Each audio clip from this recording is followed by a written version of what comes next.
तुझे ऐसे नहीं जाने दूंगा। तू जानता नहीं, जग्गी ठग नाम है मेरा। बोले तो ठगों में सबसे बड़ा ठग, बोले तो जग्गी। गांव में लोगों को ठगना ही मेरा काम है। अब देखना तू बाबा फकीर कैसे तेरी अक्ल ठिकाने आती है। अगली सुबह जग्गी बुरी हालत में फटे हुए कपड़ों में वो बाबा फकीर के पास आता है। बाबा फकीर महाराज, मेरी सहायता कीजिए, मैं पीड़ा में हूँ, मेरी सहायता कीजिए। मैंने सुना है आप सबके दुख हर लेते हैं, मुझ गरीब पर भी अपनी दृष्टि डालिए, सहायता कीजिए महाराज। अरे क्या हुआ बच्चा, कौन हो तुम? बताओ हमें, क्या समस्या है तुम्हें? हम अवश्य ही तुम्हारी सहायता करेंगे।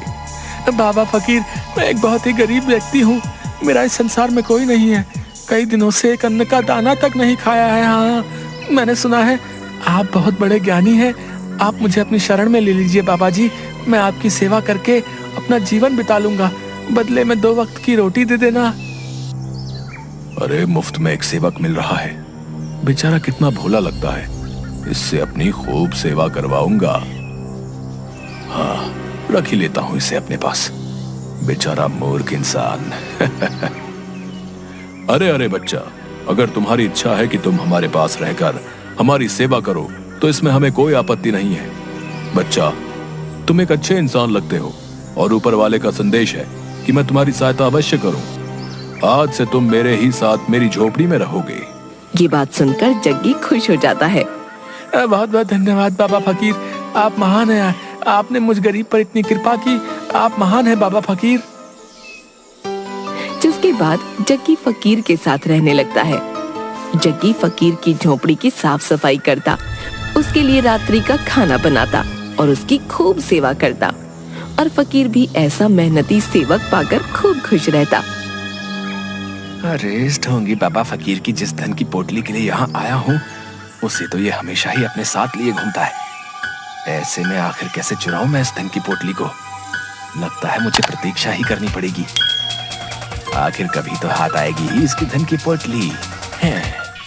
तभी एक आदमी और उसकी पत्नी अपने छोटे से बेटे को लेकर बाबा फकीर के पास आते हैं। बाबा फकीर, देखिए तो जरा मेरे बेटे को क्या हो गया है, भोजन करते करते अचानक से मूर्छित होकर गिर गया है। देखिए ना बाबा जी, हमने बहुत सुना है आपके बारे में, हम पास वाले गांव से आए हैं, आप सबसे ज्ञानी और विद्वान हैं, कुछ तो कीजिए।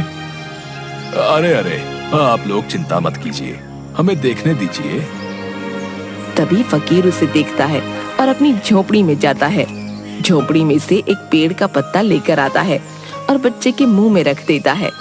थोड़ी देर बाद वो बच्चा उठ खड़ा होता है, जिसे देखकर उसके माता पिता बहुत खुश होते हैं।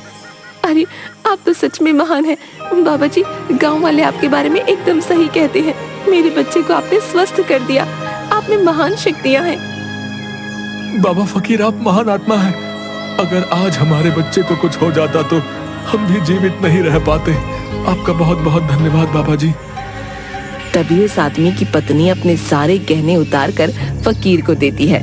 ये लीजिए, मेरे बच्चे के प्राण बचाने के लिए मैं आपको ये देना चाहती हूँ, इन्हें स्वीकार कर लीजिए बाबा जी, मैं आपकी सदैव आभारी।